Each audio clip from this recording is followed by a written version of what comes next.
Today we have Marvel Zombies X-Men Resistance on the table, brand new in the shrink. Now, is this my Kickstarter pledge copy of Marvel Zombies? No, it's not. So let's talk about that.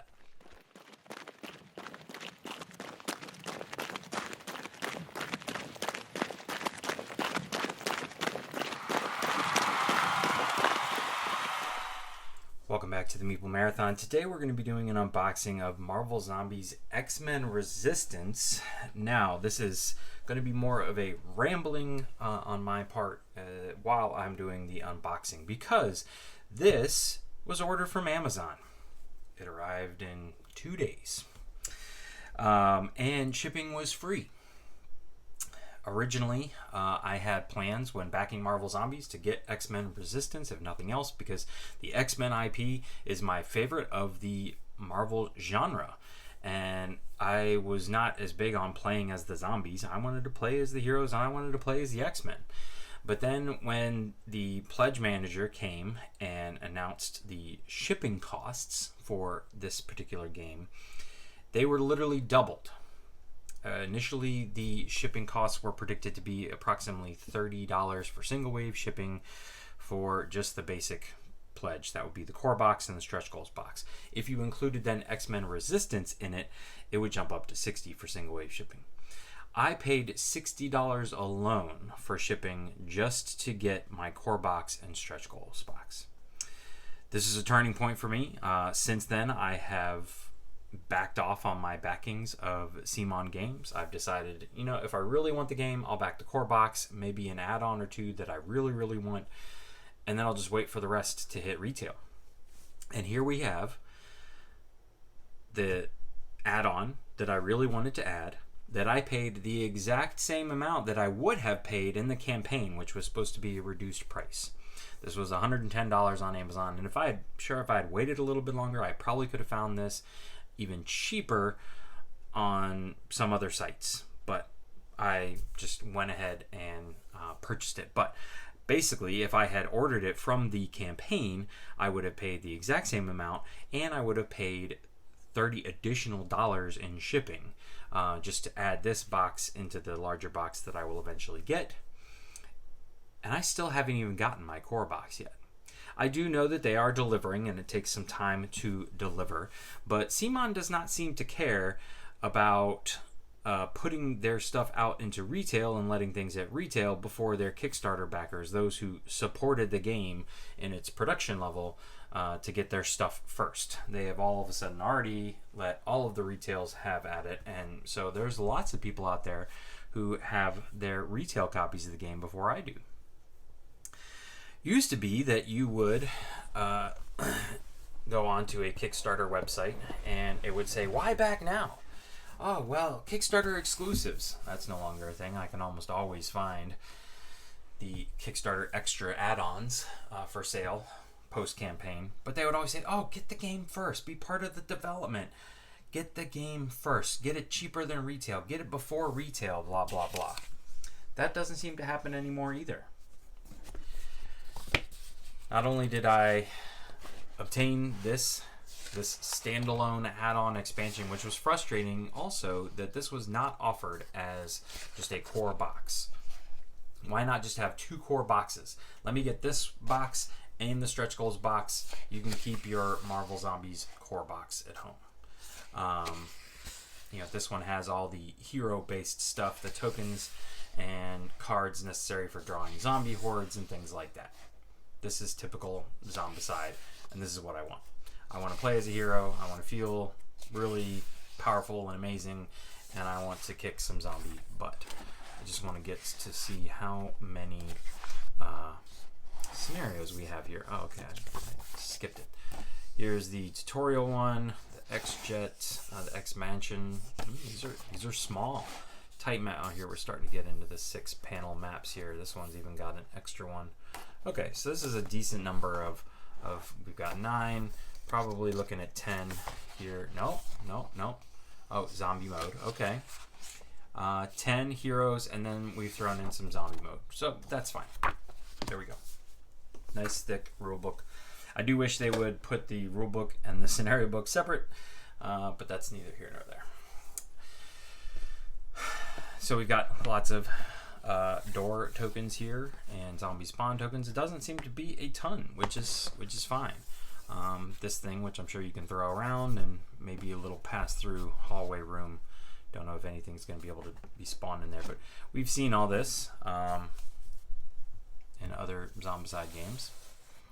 All right, I'm going to save the miniatures for last. See the bottom for content guide. Okay, I'll bite.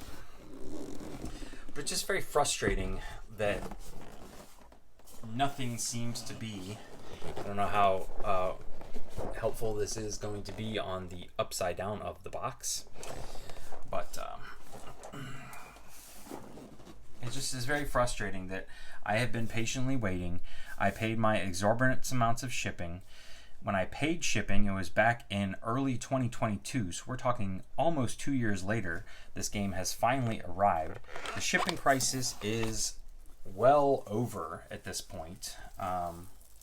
And so basically I feel like they probably lost a lot of customers by putting such high shipping rates out there so early on, probably trying to cover some sort of loss they obtained during COVID. And I get it, it's a business, but at the same time, I'm really just starting to learn my lesson with CMON. Check out a game on Kickstarter. It looks really cool, and unless the stretch goals box is full of more than half the stuff that I can't live without, then I'm gonna pass. For example, Deceased, which I thought it was interesting. This is a cool tile with the X-Jet on it. I just thought it very interesting that they put out the campaign for Deceased before they had finished delivering the Marvel Zombies campaign. Now, essentially, Deceased I know is DC, and so it's a different IP, but it's superheroes meet Zombicide, essentially. And I have, at this point, chosen to wait, at least see what shipping is going to be. My problem with this one was that I pledged the core amount, was going to add stuff in during the pledge manager, and so I was already in for $130. And I thought, okay, well, I can either lose my $130 or I can just suck it up, pay the $60, and learn my lesson. And so that's what I did. Well, I've learned my lesson with Deceased and decided not to back it, so that initial money they did not get from me. I'll wait to see, but I also was paying heavy attention to the stretch goals and the daily unlocks because I wanted to see what characters from the Deceased line were going to be in the stretch goal box that I would really care about. And I'll tell you, there was only 3. Now, I grew up a fan of DC before I was a fan of Marvel, but I'm also only a fan of like the core DC superheroes: Superman, Aquaman, Batman, Wonder Woman. And so the only 3 figures, the only 3 pieces of plastic in this stretch goal box for Deceased, for me, that I cared about was Hero Superman versus Zombie Superman, Hero Aquaman, and Hero Martian Manhunter. All 3 of those don't warrant the extra cost of that stretch goals box, which that's the only thing stretch goal boxes from these are pretty standard. I do like that they made multiple man the walkers, so there's just tons of them. The stretch goals box is the only thing that I would say is worth getting during the campaign because aftermarket pricing of them tends to be a lot more expensive. For example, the Unspeakables box, which I have been trying to track down a reasonably priced copy from the original Cthulhu Death May Die expansion. Or not expansion, original Cthulhu Death May Die Kickstarter. So here's the dice, you know, nothing special, nothing marvel-y about the 1. Or nothing on the 6, you know, 6 is just a 6. But I bet I can get the frosted Marvel Zombies dice someday on miniature market sale or something like that.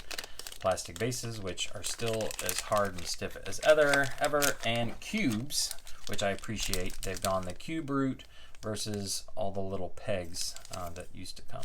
So This is nice. And this is a nice little insert. This is better than what they used to do. They used to just have these 2 plastic border slats, but it was necessary to keep the these tiles in place. A lot of people threw them away, and then their stuff would slide around at the bottom of the box.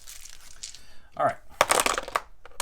So I do appreciate this insert. I'll give them that. Time for some miniatures. So I would love to hear your thoughts.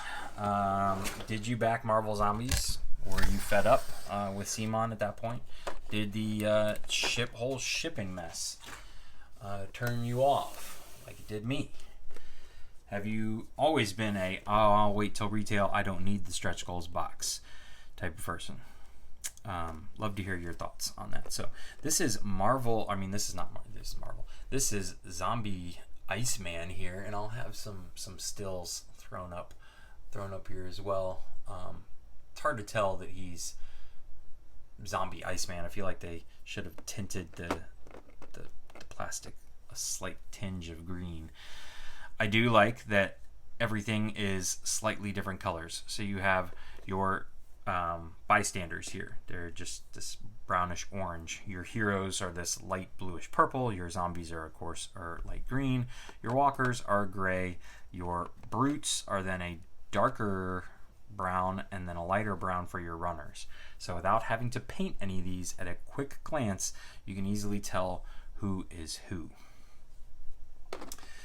But here we have Wolverine. He'll be a fan favorite, I'm sure. We got Mystique, we got Rogue, Storm, Colossus, and Magneto. Those are the core heroes. Now there will be some heroes in the stretch goal box, which will go along, which will fill in our X-Men line. But we've got Cyclops here. He's a pretty cool sculpt because he's holding his own head. I do like that one. Who else we got here? Psylocke, Sabretooth, Dark Phoenix, I guess, not Jean Grey. That's a cool one. And then the Juggernaut.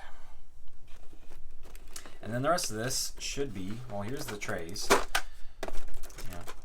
6 trays, as you would expect.